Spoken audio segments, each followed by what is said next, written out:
TVC, a TV do Correio da Manhã.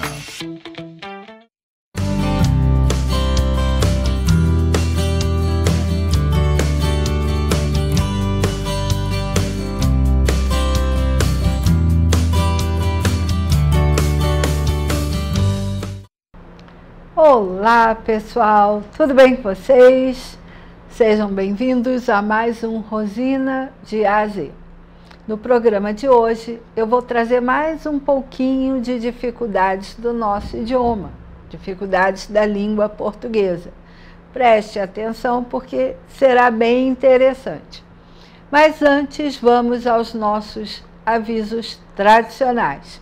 A TV Correio da Manhã tem transmissão em Petrópolis, Teresópolis, Nova Friburgo, Paraíba do Sul e Três Rios.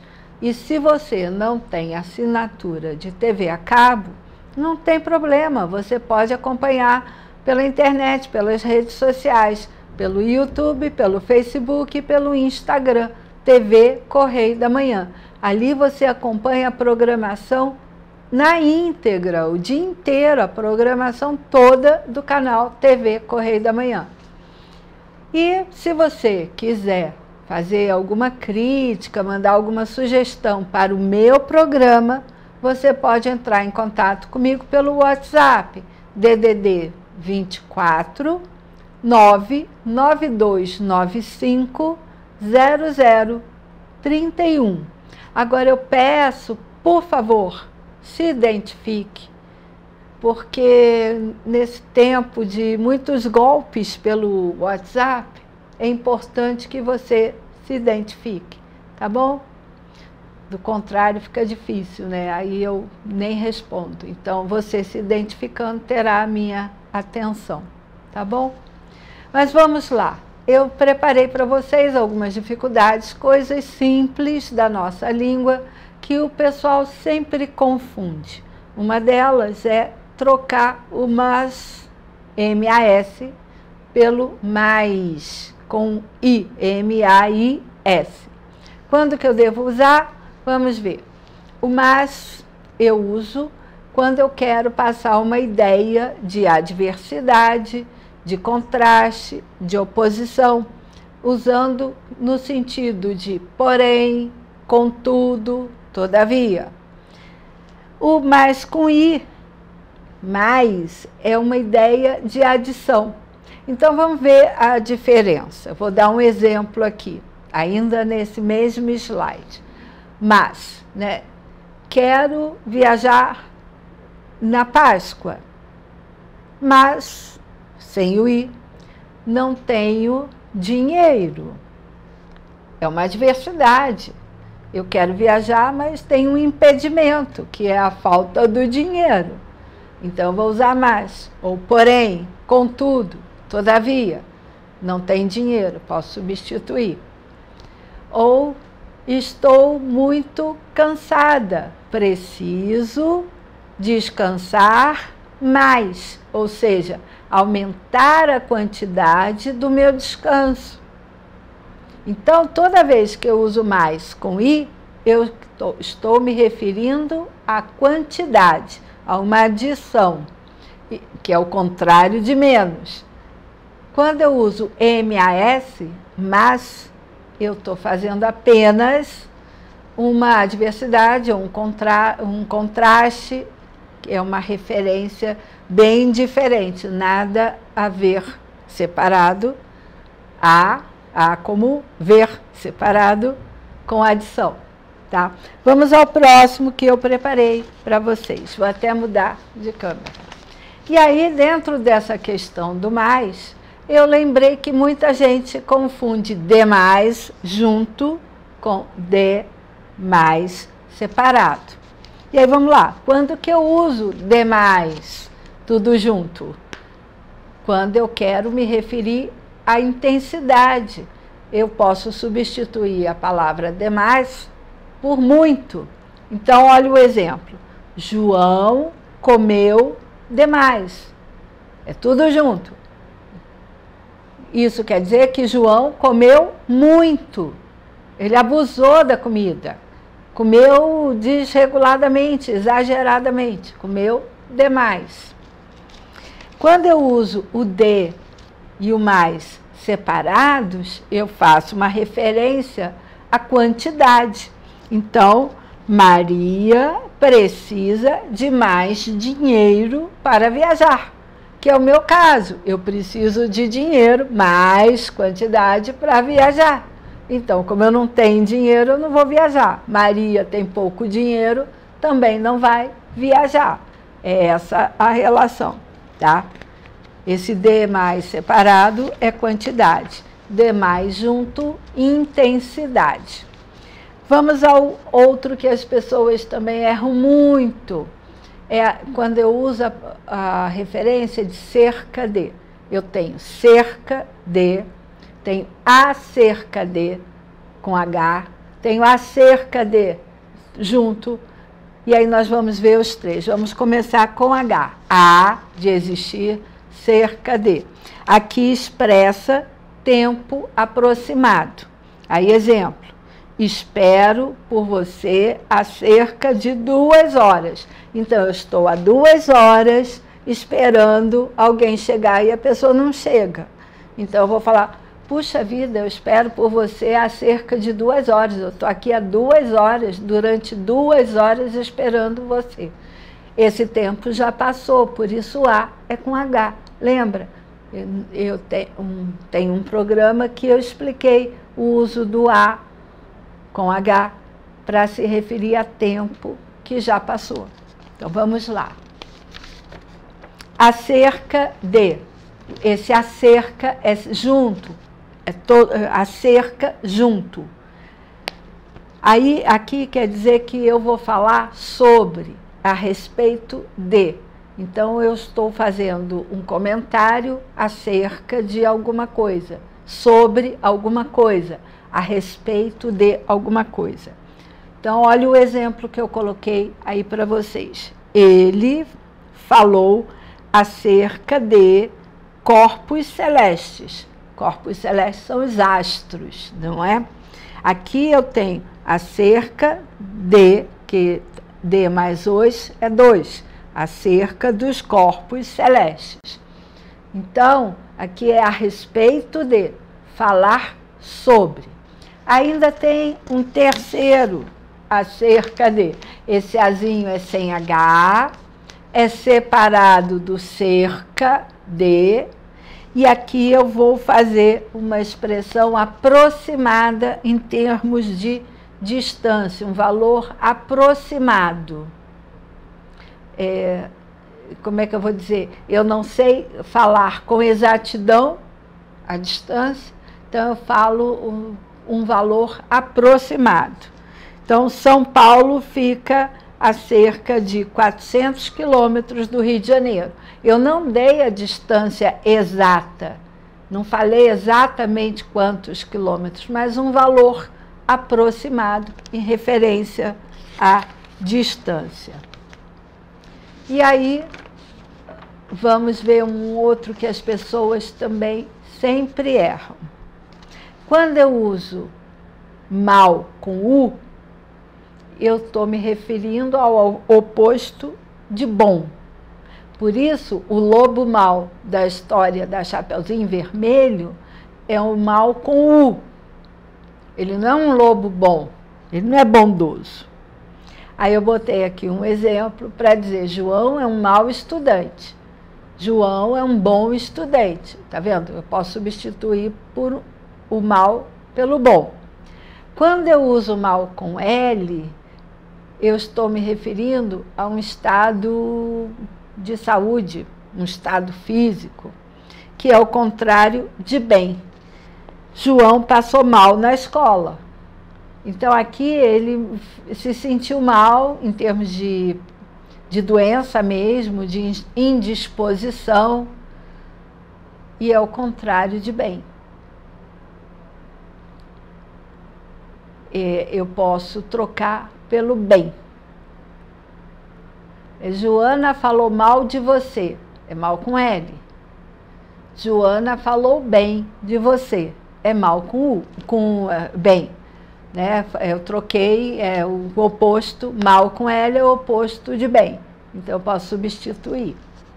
E aí, antes de passar para o uso dos porquês, que as pessoas sempre confundem e mandam sempre alguma pergunta a respeito, quando eu uso porquê com acento, porquê sem acento, porquê junto, porquê separado, quando eu vou explicar depois do nosso intervalo. Fica aí que eu vou falar dos porquês. Vamos lá, eu volto já, é rapidinho.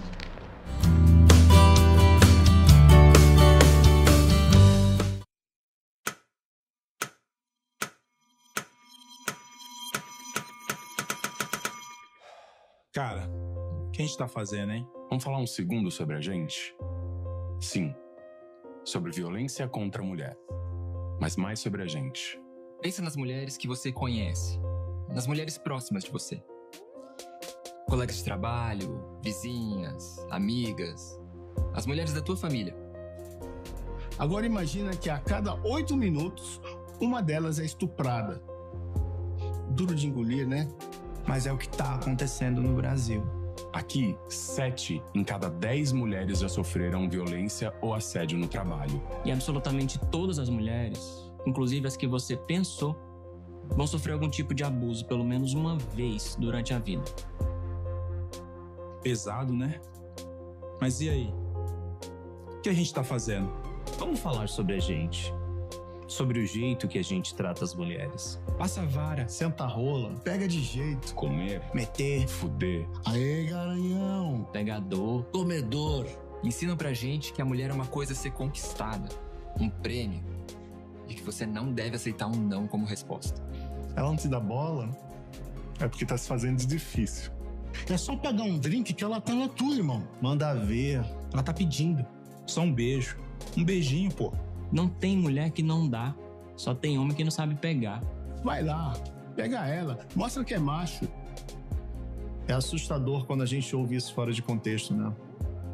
Agora imagina o quanto é assustador para elas. Quantas vezes você já ouviu alguém falar assim? Seja na escola, seja no trabalho, seja na balada, até na sua própria casa. Tá errado. Então, vamos falar sobre a gente? Porque a gente pode mudar essa realidade. Não tem que ser desse jeito. A violência contra a mulher não é um problema da mulher. É um problema nosso. É problema meu. E problema meu. É um problema meu. Meu, Meu. Meu. meu, Meu. Meu. meu, Meu. Meu. meu. É um problema meu. A responsabilidade é nossa.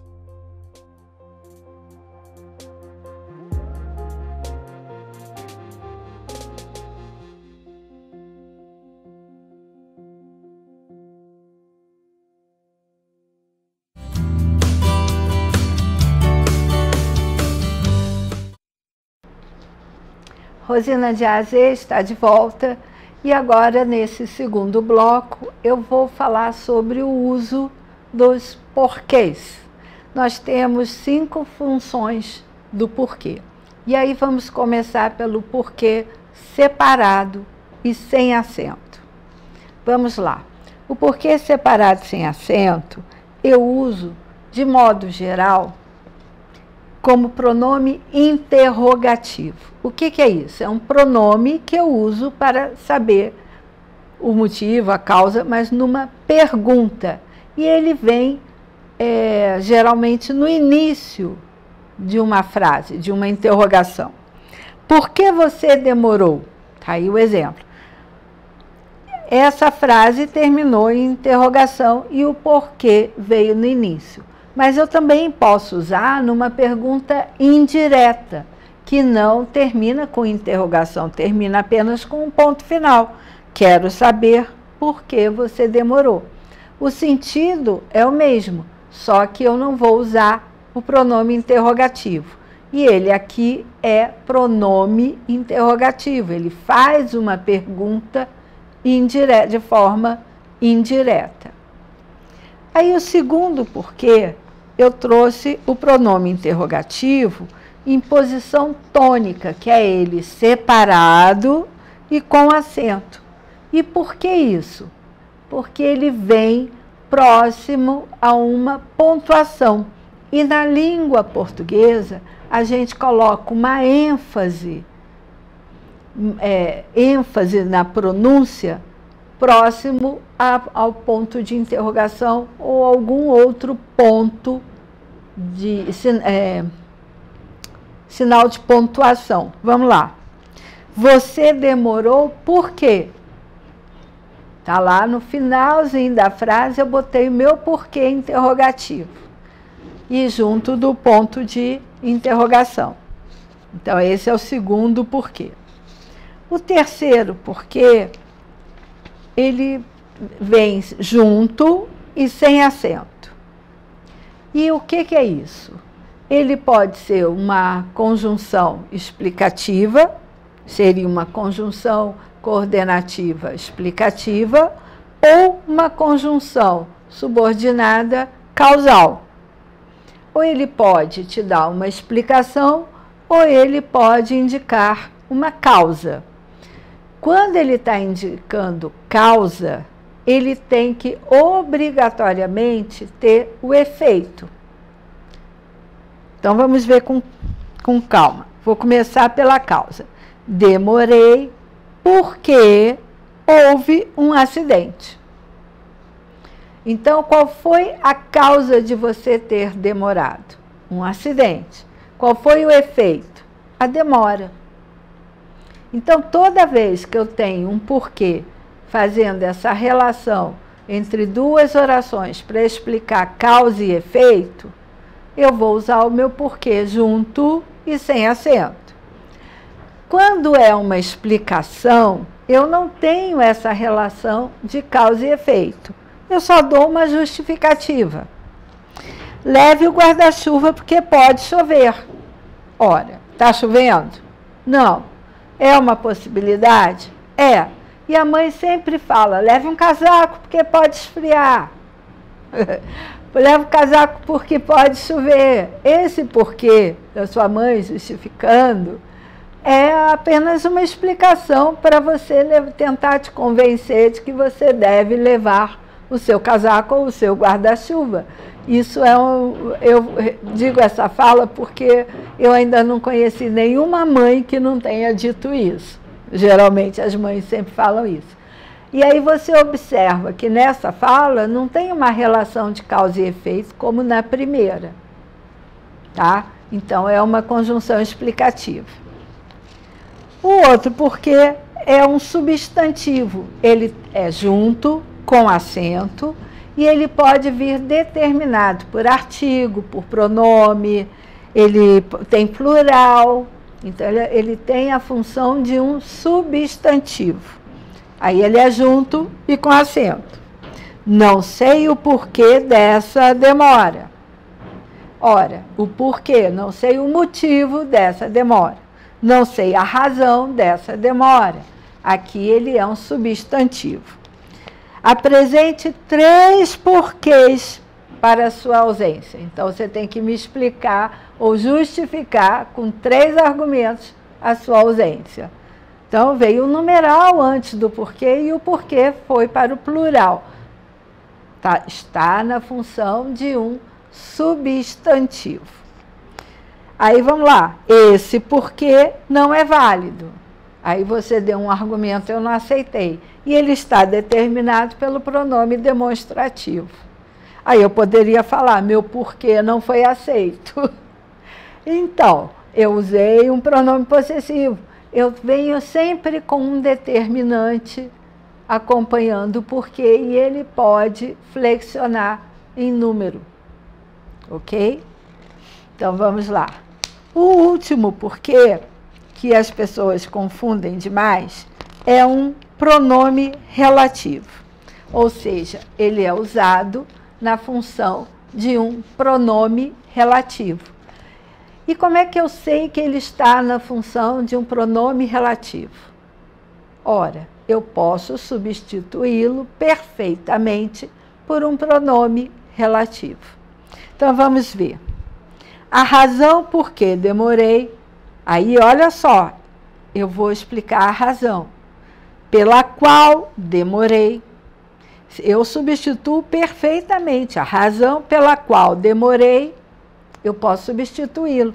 Então, apesar dele estar na resposta, ele está na função de um pronome relativo, ele vem separado e sem acento.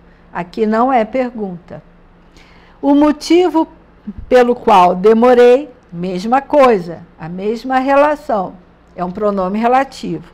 As motivações pelas quais chorei, eu posso substituir perfeitamente por um pronome relativo. É interessante a gente saber a função para a gente não errar. Se eu posso substituir o porquê por um pronome relativo, a função dele é pronome relativo. E é importante você saber disso. Outra palavrinha que costuma causar muita confusão é o senão. Eu tenho senão junto e tenho senão separado. Vamos começar pelo senão junto, porque o senão junto, ele tem vários significados. Ele pode ser usado com mais de uma intenção. Vamos lá. Ele pode significar exceto, porém, mas, do contrário, a não ser. Então vamos ver. Não buscava fama, senão dinheiro. Ele buscava tudo, a não ser dinheiro. Tudo que ele queria era dinheiro. Aí aqui eu vou substituir pelo mas. Não buscava fama, mas dinheiro. Então, o que ele queria era dinheiro. Não era a fama em si, era o dinheiro. Vamos ver no sentido de problema. Na vida sempre aparece um senão. Esse senão significa problema. Na vida sempre aparece um problema. Como de tudo, senão o camarão. Ora, se eu falo que como de tudo, senão o camarão, significa que eu como de tudo, exceto o camarão, provavelmente por alergia. Fale alto, senão ninguém escutará. Aí aqui significa do contrário. Fale alto, do contrário, ninguém escutará. Que a pessoa está falando muito baixinho e aí ninguém vai escutar. Vamos mais um senão. Tem mais um senão na vida aqui.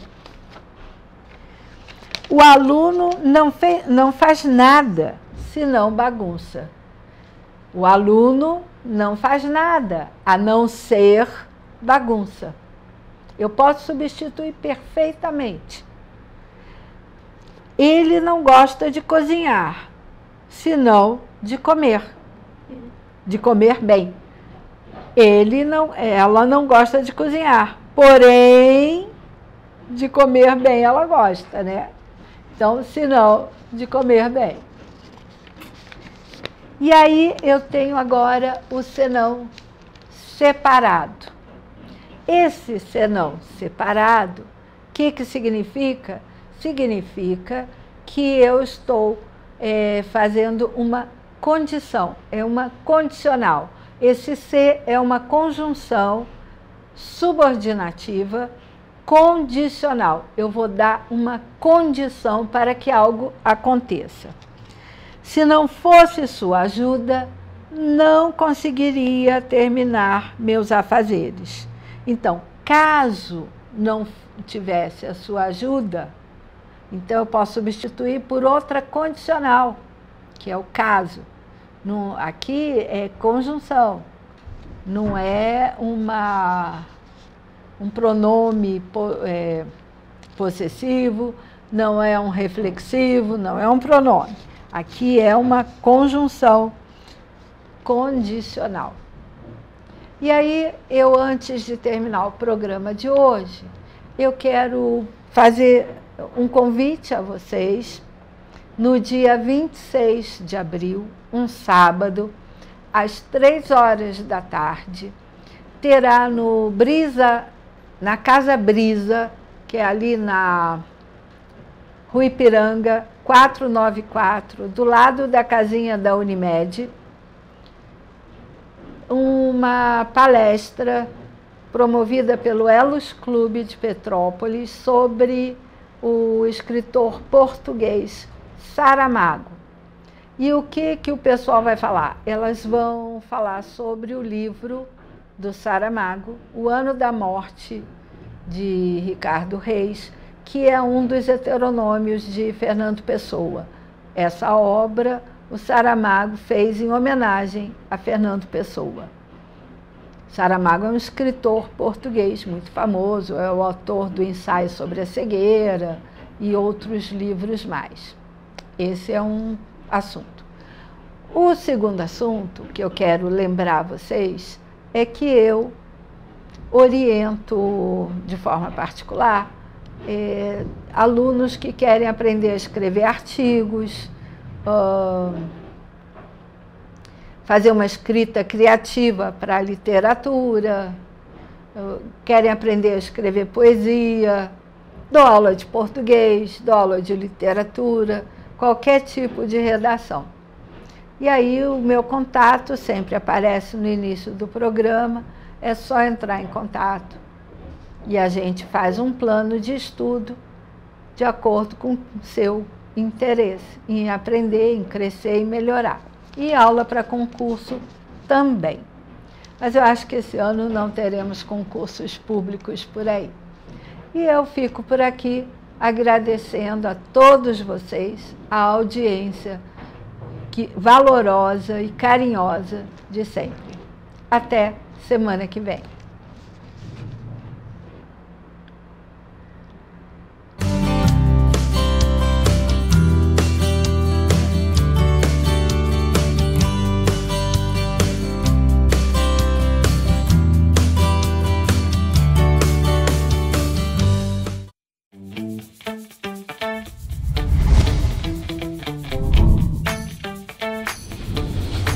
TVC, a TV do Correio da Manhã.